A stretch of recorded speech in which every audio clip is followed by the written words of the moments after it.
കോഴിക്കോട് അത്തോളിയിൽ നടന്നത് താമരശ്ശേരി ഷഹബാസ് മോഡൽ മർദ്ദനം. റാഗിങ്ങിന് മുൻപ് ഇൻസ്റ്റഗ്രാം ഗ്രൂപ്പിൽ വെല്ലുവിളിയും ഭീഷണിയും നടന്നതായി തെളിവുകൾ. മർദ്ദനത്തിനിരയായ +1 വിദ്യാർത്ഥി അംഗമായ ഇൻസ്റ്റഗ്രാം ഗ്രൂപ്പിലാണ് വെല്ലുവിളി. ഇൻസ്റ്റഗ്രാം ബയോ മാറ്റിയില്ലെങ്കിൽ കൈകാര്യം ചെയ്യുമെന്നാണ് ഭീഷണി. രതീഷ് വാസുദേവൻ നമുക്കൊപ്പം ചേരുകയാണ്. രതീഷ്, വളരെ ഗുരുതരമായി പരിശോധിക്കേണ്ട വിഷയമാണ്. വീണ്ടും ഇപ്പോൾ കൂടുതൽ തെളിവുകൾ പുറത്തുവരുന്ന പശ്ചാത്തലത്തിൽ പോലീസ് ഇക്കാര്യം ശ്രദ്ധിച്ചിട്ടുണ്ടോ?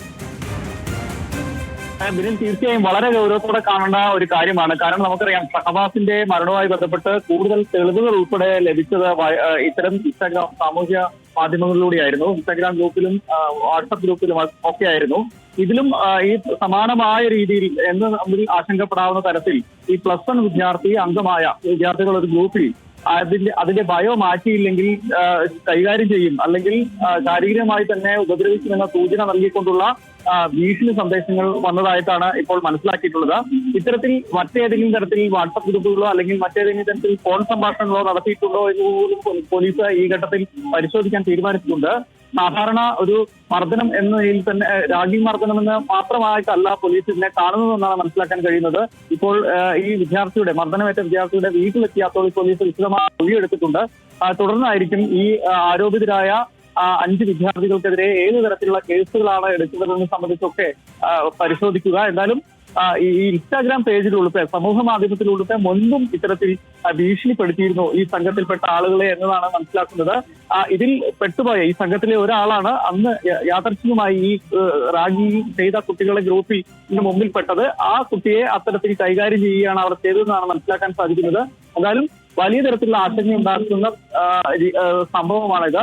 സമൂഹ മാധ്യമങ്ങൾ ഉൾപ്പെടെ വളരെ സ്വതന്ത്രമായി ഭീഷണിപ്പെടുത്തുകയും ഒരു തരത്തിൽ ഒരു പ്രത്യേക ഗ്രൂപ്പുകൾ ഉണ്ടാക്കിക്കൊണ്ട് അതിന്റെ നേതൃത്വം ഏറ്റെടുത്തുകൊണ്ട് ഈ കുട്ടികളെ നിയന്ത്രിക്കുക, ശാരീരികമായി ഉപദ്രവിക്കുക, ആ തരത്തിൽ സ്കൂളുകളിൽ സീനിയർ വിദ്യാർത്ഥികൾ മാറുന്നു എന്നതാണ് ഇതിന്റെ ഏറ്റവും പ്രധാനപ്പെട്ട കാര്യം.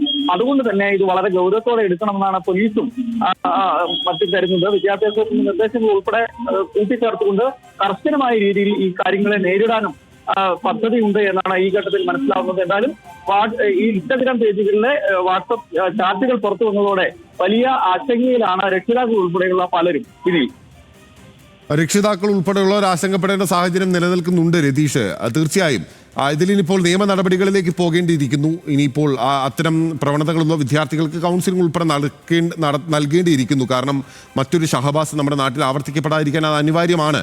അപ്പോൾ ആ വിധത്തിലുള്ള നടപടികളിലേക്ക് ഇത് എത്തിച്ചേരണമല്ലോ. അതിനുള്ള നടപടികൾ ആരംഭിക്കുന്നുണ്ടോ രതീഷ്?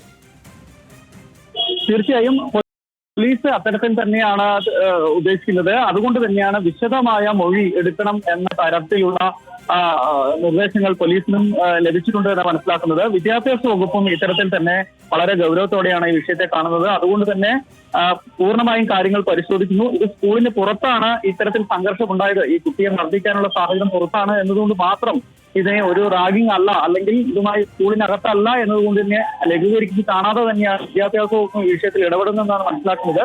സ്കൂൾ അധികൃതരും അത്തരത്തിൽ തന്നെയാണ് ഈ കുട്ടികളെ, ഇപ്പോൾ ഈ ആരോപിതരായ കുട്ടികളെ ഉൾപ്പെടെ മാറ്റി നിർത്തിയിട്ടുള്ള പ്രാഥമികമായിട്ട്. എന്തായാലും വളരെ ഗൗരവത്തോടെ തന്നെ എടുക്കേണ്ടതാണ്. മാത്രവുമല്ല, ഇനിയും ഇത്തരത്തിൽ ഈ കുട്ടികളെ, ഇനിയും മറ്റ് സംഘങ്ങളെ ഈ കുട്ടികളെ ആക്രമിക്കുമോ, അല്ലെങ്കിൽ ഇതേപോലുള്ള റാഗിംഗ് ചെയ്യുന്ന മറ്റ് സംഘങ്ങൾ ഈ ക്യാമ്പസിൽ സ്കൂളിൽ ഉണ്ടോ എന്ന് പോലും അത്തരത്തിലുള്ള പരിശോധന കൂടി നടത്തേണ്ടതുണ്ടെന്നാണ് രക്ഷിതാക്കൾ പറയുന്നത്. എന്തായാലും ഈ മർദ്ദനമേറ്റ കുട്ടിയുടെ വീട്ടുകാർ ഉൾപ്പെടെ നിയമപരമായി മുന്നോട്ട് പോകാൻ തന്നെയാണ് തീരുമാനിച്ചിട്ടുള്ളത്. അവിടെ യാതൊരു സെന്റിമെന്റും ഇല്ല എന്നാണ് ആ കുട്ടിയുടെ മുത്തച്ഛൻ പറയുന്നത്. കാരണം ആ അപകടത്തിൽ, ആ ആക്രമണത്തിൽ തന്റെ കുട്ടി മറ്റൊരു കുട്ടിയെ ആക്രമിച്ചാൽ, ആ കുട്ടിക്ക് എന്തെങ്കിലും പരിക്ക് പറ്റിയാൽ ആ കുട്ടി അവന്റെ ഭാവി എന്താവാൻ, ഭാവിയിൽ ജയിലിൽ പോകേണ്ടി വരില്ലേ എന്ന് പോലും ആ മുത്തച്ഛൻ ആശങ്കപ്പെടുന്ന സാഹചര്യമുണ്ട്. അതുകൊണ്ട് തന്നെ ഈ മർദ്ദനത്തിലേക്ക് പോകുന്ന തരത്തിൽ എന്തുകൊണ്ടാണ് ഈ കുട്ടികൾ തമ്മിൽ സംഘർഷം ഉണ്ടാകുന്നത്, അത് ആ രീതിയിൽ തന്നെ വളരെ ശാസ്ത്രീയമായി തന്നെ പ്രതിരോധിക്കേണ്ടതുണ്ട്. ജാഗ്രത ഉണ്ടാകുന്ന തുടർ കൗൺസിലിംഗ് ഉൾപ്പെടെ കൊടുക്കേണ്ട ഉറപ്പായും നൽകേണ്ടിയിരിക്കുന്നു എന്നുള്ളതാണ് ഏറ്റവും പ്രധാനപ്പെട്ട കാര്യം. വളരെ ഗുരുതരമായി പരിശോധിക്കേണ്ട, ഗൗരവതരമായി എടുക്കേണ്ട ഒരു വിഷയമാണ്.